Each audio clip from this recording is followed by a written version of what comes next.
Esta es una producción de Grupo Fórmula.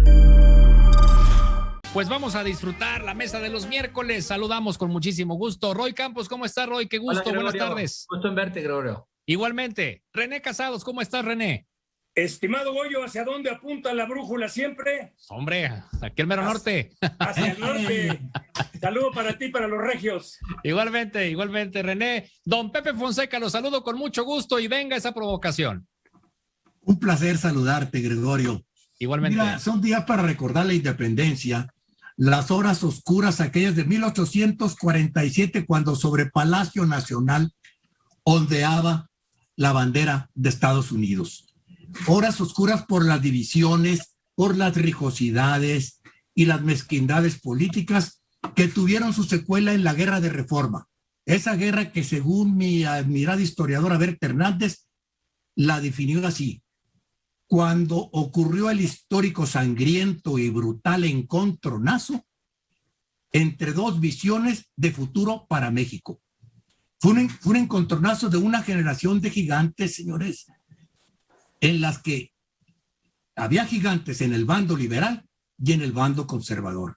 Hoy solo vemos las mezquinas divisiones, las rijosidades políticas y un presidente que trae a la oposición y a la opinión informada y publicada como loros a toallazos.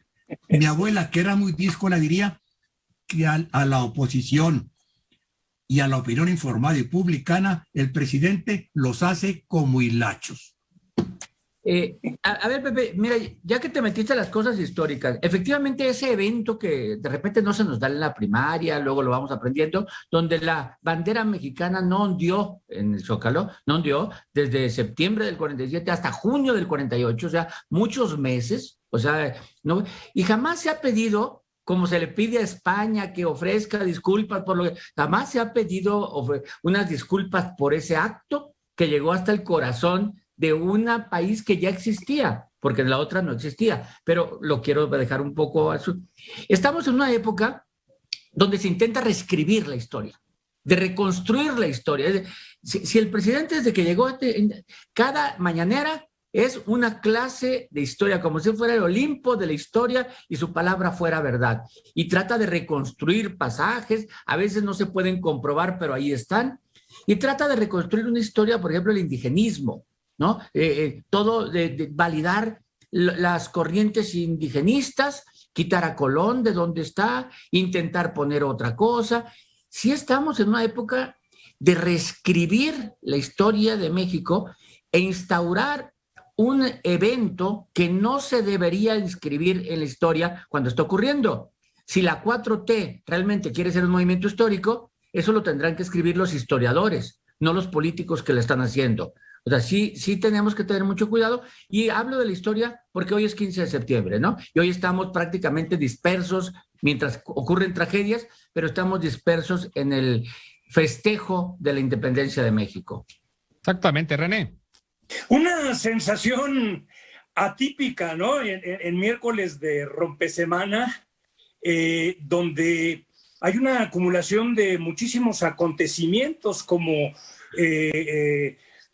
no solamente el que haya esta pretensión que casi todo gobierno tiene del uso político de la historia y de revisitar la historia y de reescribir la misma, y más allá de los lugares comunes de que la historia la hacen los triunfadores o los que tienen el poder. Pero, ¿qué es lo que estamos viviendo? Pues estamos viviendo, sin embargo, muchos acontecimientos. 15 días, ya casi en el ciclo por cerrar el verano tempestuoso, ¿sí? Y de gran intensidad, no solamente por complejos acontecimientos que nos están pegando en desastres, en contingencias, en inundaciones, sino lo que sucede en la agenda de discusión misma. Esta es la intensidad que en un santiamén pasamos de la inédita controversia por la decisión de la Corte de la descriminalización del aborto, ¿sí? Para pasar a la ley de revocación de mandato, para irnos a la crisis migratoria y esta situación paradójica de un dilema de si la llamamos política de migración o de antimigración, la ley del juicio político y de declaración de procedencia o de desafuero. Y así nos hemos ido hasta el escándalo de Acción Nacional con esa firma contraproducente de la llamada Carta de Madrid, la ley de Marina, que ya vislumbra cómo vendrá también la aprobación de la ley de la Guardia Nacional. René. ¿Mande? Me das la razón. Sí, sí, así es, es justo a lo que voy, don Pepe. La aprobación del presupuesto, el encuentro de alto nivel en Washington, lo que viene del encuentro de la CELAC, y justo lo que decía usted, don Pepe, y el presidente, sí, en esta coyuntura de acontecimientos, pues amanece, como decía usted, y no solamente a la oposición con esta jugada maquiavélica de sus nombramientos, donde da un golpe político, mediático y simbólico de consecuencias, no solamente, reitero e insisto, Gregorio, Roy, don Pepe, para la oposición, sino para la lectura y el análisis y la interpretación y la especulación que hagamos de los mismos. Suma el presidente, vuelve a ganar con ese golpe mediático, simbólico, político. Sí, oigan, ya que estamos en esto de la noche del grito de independencia y esta época, mañana 16 de septiembre, la presencia en México del presidente de Cuba. ¿Qué opinión les merece esta invitación que hizo el presidente de la República y el impacto que esto puede tener, pues, en el ambiente político en primera instancia, pero sobre todo el mensaje que esto manda a nuestro país? Sí, es un mensaje importante y creo que tiene que ver con lo que dice Pepe.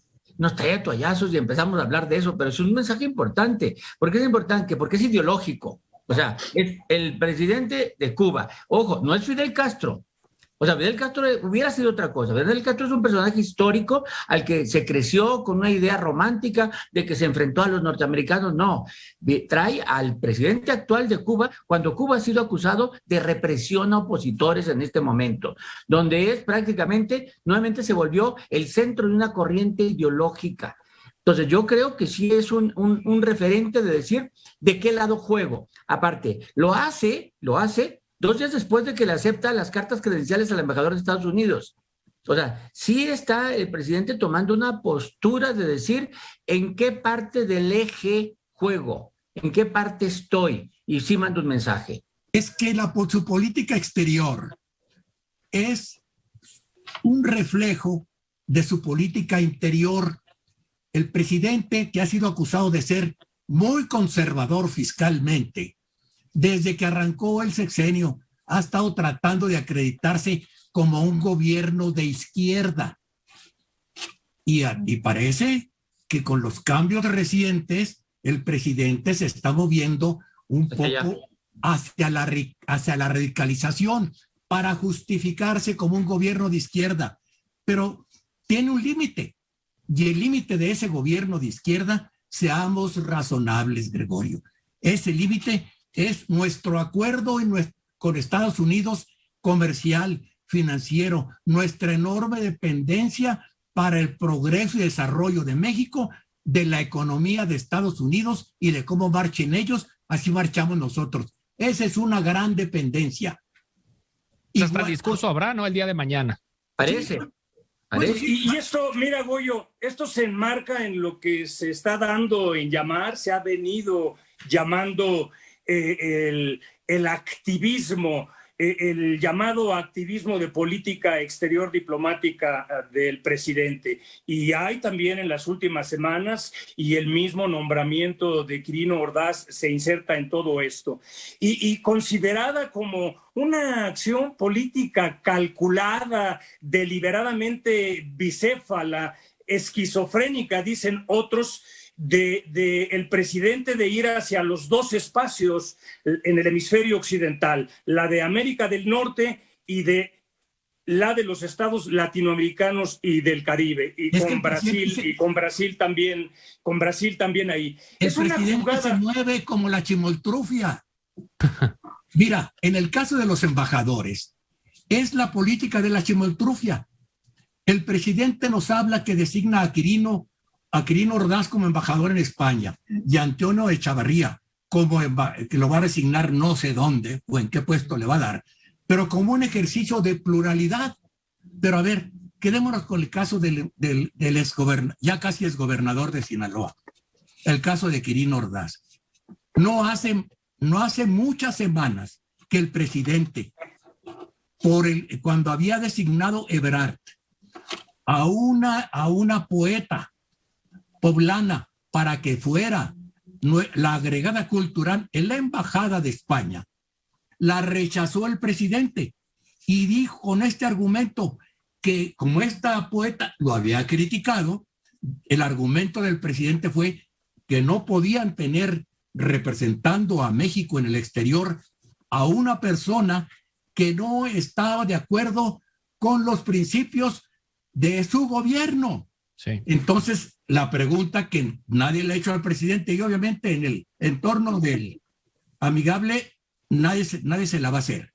Pero la pregunta es, ¿Quirino está de acuerdo ya con los principios de la Cuarta Transformación? ¿O el presidente se contradijo? Yo tengo respuesta ahorita. Tengo respuesta ahorita. ¿Qué les parece si vamos a los anuncios y regresamos con la respuesta de Roy Campos a lo que está mencionando don Pepe Fonseca y René Casados, que también está con nosotros en la mesa de los miércoles? Continuamos. Eso con todos ustedes en esta tarde de miércoles de Mesa Política con Roy Campos, René Casados y don Pepe Fonseca. Entonces, Quirino Ordaz, próximo embajador. La respuesta que tenías, Roy, y de una vez podremos avanzar hacia las conclusiones de esta mesa política. A ver, mira, dos cosas. Uno, la presencia del presidente de Cuba en México puede quedar en un acto anecdótico como la presencia de Maduro, la toma de posesión de López Obrador, o puede ser trascendente dependiendo de las palabras y de la forma en que las diga. Hay que esperar los discursos. A lo mejor puede ser un acto diplomático. La invitación a gobernadores como Antonio Echavarría o como Quirino Ordaz a integrarse al gobierno federal no nos debe de extrañar. Primero, una cosa es que no coincidan con su gobierno y otra cosa es que sean críticos de su gobierno, porque seguramente entre el sistema exterior hay muchos que no coinciden con su gobierno. Hay gente que trabajó con el PAN y con el PRI. Y en México hemos tenido exgobernadores priistas trabajando como Beatriz Paredes, como Enrique Martínez, como Otto Granados, trabajando en gobiernos panistas. No es que coincidan con ellos, es que simplemente son buenos empleados, no tienen que coincidir, nomás no volverse críticos. Y tercero, se nos está olvidando la trascendencia histórica que estamos viendo en este momento político. ¿Por qué? Mañana, en unas horas, Laida Sansores en Campeche, serían 5 mujeres gobernadoras, nunca las hemos tenido, serían 5 y acumulándose. El domingo, con el cambio de gobierno en Nayarit, al entrar una persona de Morena va a tener en ese momento 12 estados. Primera vez en la historia que el PRI no tiene la mayoría de estados. El próximo domingo se pierde eso de que el PRI gobierna más estados. Va a tener 12 Morena y se vuelve en el partido que más estados gobierna. Eso, cambia la configuración. Oye, al Bronco no lo han invitado de embajador o de algo. No creo que ni a él, ni a Pancho Domínguez, ni a Silvano Aureoles los vayan a invitar. Que ya concluye dentro de algunos días. Entonces, conclusiones también, René Casados. Goyo, lo que mencioné, comunica, es un mensaje muy importante, es un golpe mediático, simbólico, político, comunicacional, de una intencionalidad política, como siempre, muy calculada por este gran animal político y las habilidades retóricas comunicacionales que tiene el presidente, que provoca ruido, disonancia en los adversarios, en la oposición, como dije, y que crea agenda, que distrae, que le da réditos, que es capitalizable, que coopta, ¿sí? que coloniza, que subordina, que protege, aparece ahí también como un gran protector, incluyente, corriéndose al centro, ¿sí? Sin dejar de observar lo que con precisión observó don Pepe, a lo que yo también iba a ir, que es una incoherencia y una incongruencia al arguir que se oponía al nombramiento de Brenda Lozano por no coincidir con el gobierno y por no comulgar con valores y principios del mismo, ¿sí? Cuando en este caso está nombrando a un político que a lo largo de su carrera ha profesado principios, valores, plataforma política distinta a la de él y a la de la Cuarta T. Bueno, son cuestiones del pragmatismo, se diría o se dice, pero así es esto. Un gran animal político que sigue ganando. Yo creo que no está de más que digamos felices fiestas patrias. Claro. Y viva México, valedores. Eso, que viva México. Gracias, Goyo. Gracias, Roy. Gracias. Un fuerte abrazo, René. Y don Pepe Fonseca, la conclusión de esta mesa política de hoy, miércoles 15 de septiembre. Todo lo que hace, hasta los invitados que trae al 15 de septiembre, son provocaciones políticas del presidente.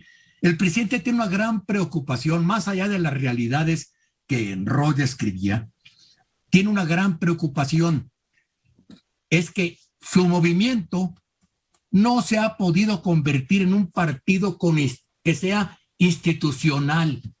Sigue siendo el movimiento que encabeza un caudillo. Y eso es lo preocupante, que el presidente parece que su legado es que nos va a regresar 90 años a ser de un país de instituciones que empezamos a hacer hace 90 años a volver a ser un país de caudillos como éramos después de terminar la revolución. Y quiero terminar con una sola frase, Gregorio, que espero que a todos les guste. Sí, señor. Es una definición de la ética que hace Fernando Savater. Y la resume así. Dice que la ética se resume en 3 virtudes. Coraje para vivir, generosidad para convivir y prudencia para sobrevivir. Muchísimas gracias. Ahí está, y muy, muy oportuna la reflexión, por supuesto, como siempre, y los comentarios en esta mesa política de los miércoles. De verdad, disfruto mucho platicar con ustedes y gracias, como siempre, por su comentario y su atinada participación en esta mesa. Muy buenas tardes y felices fiestas patrias. Viva México. Felices fiestas, viva México. Gracias, Goyo. Gracias, fuerte abrazo. Esta fue una producción de Grupo Fórmula.